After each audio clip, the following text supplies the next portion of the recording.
দীর্ঘ আন্দোলনের পরেও কোনো লাভ হলো না। যোগ্য চাকরিহারা প্রার্থীদের আর্তনাদ শুনল না সুপ্রিম কোর্ট। অবশেষে তাদের আবারও পরীক্ষা দিতে হলো। এসএসসির নির্দেশে গতকাল শিক্ষক নিয়োগের পরীক্ষা অনুষ্ঠিত হলো রাজ্যে। আর সুপ্রিম কোর্টের নির্দেশে এই পরীক্ষায় বসতে বাধ্য হলেন চাকরি হারানো শিক্ষকেরাও। পরীক্ষার শেষে তাদের গলায় ছিল গভীর আর্তনাদ এবং যন্ত্রণা। এমনই এক চাকরিহারা শিক্ষক পরীক্ষা থেকে বেরিয়ে এসে গভীর নিঃশ্বাসের সাথে নিজের হতাশা প্রকাশ করলেন। নাম সুমন বিশ্বাস। তিনি বলেন, প্রশ্নপত্র বেশ সহজ ছিল, কিন্তু আমার মতো শিক্ষকের এই পরীক্ষা দেওয়াটা খুব বেদনার। আমরা তো এতদিন ধরে পরীক্ষা নিয়েছি, ছাত্রছাত্রীদের পরীক্ষা দিয়েছি, আর আজ আমাদেরই পরীক্ষা দিতে হলো।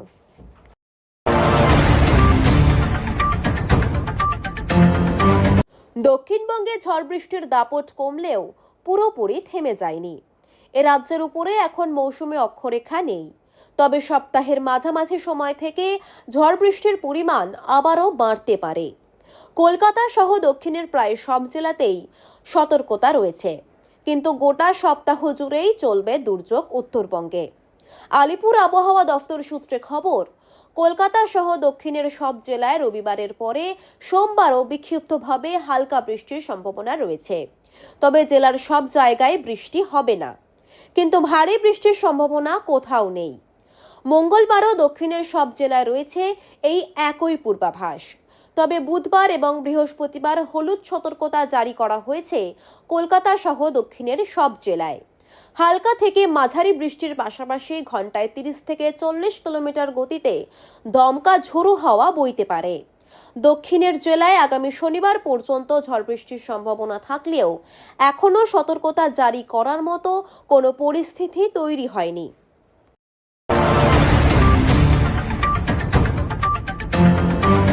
সম্প্রতি মেয়ো রোডে সেনার তরফে তৃণমূলের ভাষা আন্দোলনের মঞ্চ খুলে দেওয়ার প্রতিবাদ জানাতে চাঁচল কলেজে বিক্ষোভ কর্মসূচি করে টিএমসিপি। সেই মঞ্চ থেকে প্রধানমন্ত্রী, কেন্দ্রীয় স্বরাষ্ট্রমন্ত্রী সহ একাধিক বিজেপি নেতার ছবি পোড়ানো হয়। অভিযোগ, সেই সঙ্গে আগুনে পোড়ানো হয় রবীন্দ্রনাথ ঠাকুরের ছবিও। ভিডিওতে স্পষ্ট দেখা গিয়েছে মনীষীদের ছবি নিয়ে প্রতিবাদে অংশ নিচ্ছে ছাত্র সংগঠন। বিজেপির একাধিক নেতাদের পাশাপাশি কেন্দ্রীয় মন্ত্রী সুকান্ত মজুমদার এক্স হ্যান্ডেলে এক পোস্টে এই ঘটনার তীব্র নিন্দা জানিয়েছেন। তিনি লিখেছেন, অশিক্ষা, বর্বরতা ও উদ্ধত্ত কোন চরম সীমায় পৌঁছালে এমন ন্যক্কারজনক ঘটনা ঘটতে পারে? মালদহের চাঁচল কলেজ প্রাঙ্গণে এক টিএমসিপি নেতা প্রকাশ্যে বিশ্বকবি রবীন্দ্রনাথ ঠাকুরের ছবি আগুনে পুড়িয়ে দেওয়ার অপচেষ্টা চালিয়েছে। এ দৃশ্য শুধু গোটা বাঙালি সমাজকে মর্মাহতই করে না, বরং মাথা নত করে দেয়। মমতা বন্দ্যোপাধ্যায়ের নির্দেশে তথাকথিত ভাষা আন্দোলনের নামে যেসব ভণ্ডামির নাটক মঞ্চস্থ করা হচ্ছে, মালদহের এই ঘটনাও তারই জঘন্য বহিঃপ্রকাশ। কবিগুরুর ছবি দাহ করার অপচেষ্টার মতো নিন্দনীয় কর্মকাণ্ডকে যদি প্রতিবাদের অংশ হিসেবে দাঁড় করানো হয়, তবে সেটি বাঙালির সংস্কৃতির প্রতি চরম বিশ্বাসঘাতকতা ছাড়া আর কিছু নয়। কবিগুরু রবীন্দ্রনাথ ঠাকুরের ছবি পুড়িয়ে ফেলার চেষ্টার মতো দুঃসাহস যাদের মধ্যে জাগে, তাদের বাংলা প্রেমের দাবি ভণ্ডামি। এমন ঘৃণ্য কাজ যারা করে, তাদের বাঙালি পরিচয় দেওয়া নিজেই বাংলার অপমান। পশ্চিমবঙ্গের পুলিশ প্রশাসনের নৈতিক দায়িত্ব হলো এদের দ্রুত আইনের আওতায় আনা।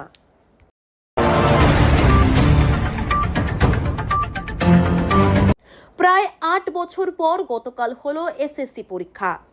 অনেক চাকরিহারা যোগ্য প্রার্থীরা পরীক্ষা দিয়ে বেরিয়ে রীতিমতো ভেঙে পড়েছেন।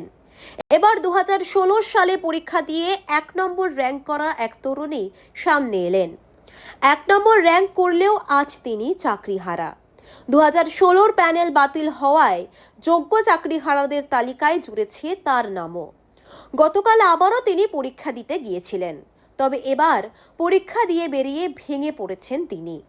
তার সঙ্গে ছিলেন একজন, তিনি ধরে ধরে নিয়ে যাচ্ছিলেন সেই তরুণীকে। তবে ওই তরুণী পরীক্ষা দিয়ে বেরিয়েও নিশ্চিন্ত হতে পারেননি। তার চোখে জল এবং মুখে দুশ্চিন্তার ছাপ। বারবার প্রশ্ন তুলছেন, কি লাভ এভাবে পরীক্ষা দিয়ে?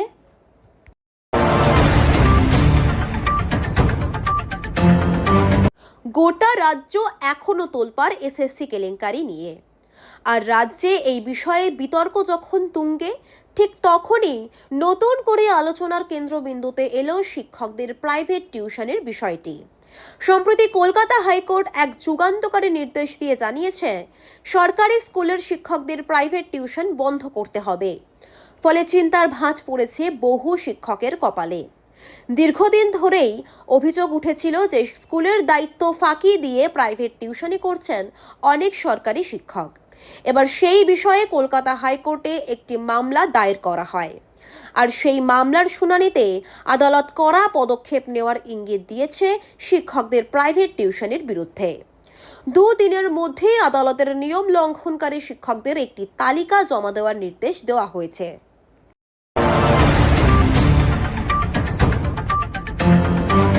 ভারতীয় ক্রিকেট জুড়ে এখন একটাই প্রশ্ন সকলের মাথায় ঘুরপাক খাচ্ছে, সেটা হলো রোহিত শর্মার পর এবার ভারতের পরবর্তী ওয়ানডে অধিনায়ক কে হবেন। অনেকদিন ধরেই জল্পনা ছিল এই বিষয় নিয়ে। প্রথমে শ্রেয়াস আইয়ারের নাম শোনা গেলেও এই ধরনের কোনো আলোচনার কথা সরাসরি অস্বীকার করে বিসিসিআই। এবার নতুন করে সামনে এসেছে আরও এক ক্রিকেটারের নাম। ভারতীয় ক্রিকেটার অন্দরমহলের খবর, রোহিতের পর নতুন ওয়ানডে অধিনায়ক হিসেবে ভাবা হচ্ছে তরুণ তুর্কি শুভমান গিলকে। সংবাদ মাধ্যম সূত্রে খবর, বিসিসিআই এর অন্দরে ভবিষ্যতের একমাত্র অধিনায়ক হিসেবে বিবেচনা করা হচ্ছে গিলকেই। ঠিক সময় হলে তিনি রোহিতের জায়গা নেবেন।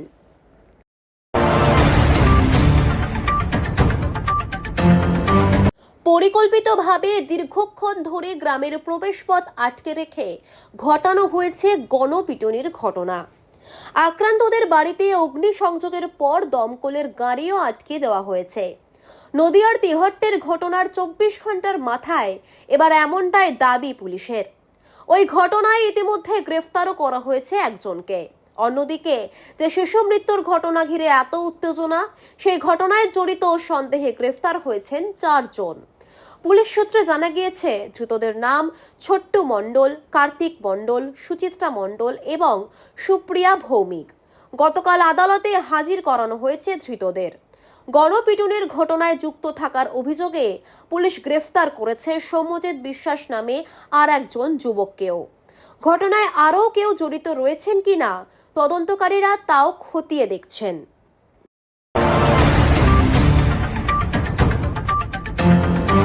একের পর এক ঘটনার পর এবার বালি পাচার।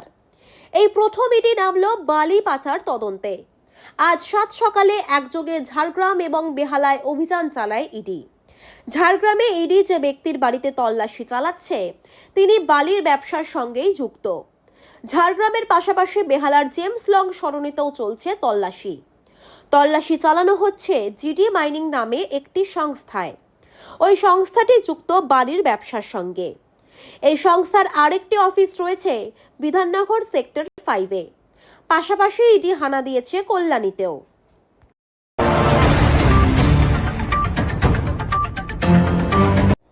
এবার তৃণমূল সাংসদ সৌগত রায় নিয়োগ নিয়ে দুর্নীতিকে দুর্ভাগ্যজনক বলে মন্তব্য করেও বর্তমান শিক্ষকদের আদর্শ নিয়ে প্রকাশ্য মঞ্চ থেকে প্রশ্ন তুললেন। সাংসদের বক্তব্য, আপনারা ভেবে দেখবেন, মাইনে তো অনেক বাড়িয়েছি, টিউশনি কি বাজার থেকে তুলে দিতে পেরেছি? এখন ঠিকই যে শিক্ষকদের আন্দোলনে বাস চলে না, কিন্তু সেই ডেডিকেশনটা কমে গেছে। শিক্ষক নিয়োগ নিয়ে যেসব প্রশ্ন উঠছে আমি তার মধ্যে যেতে চাই না।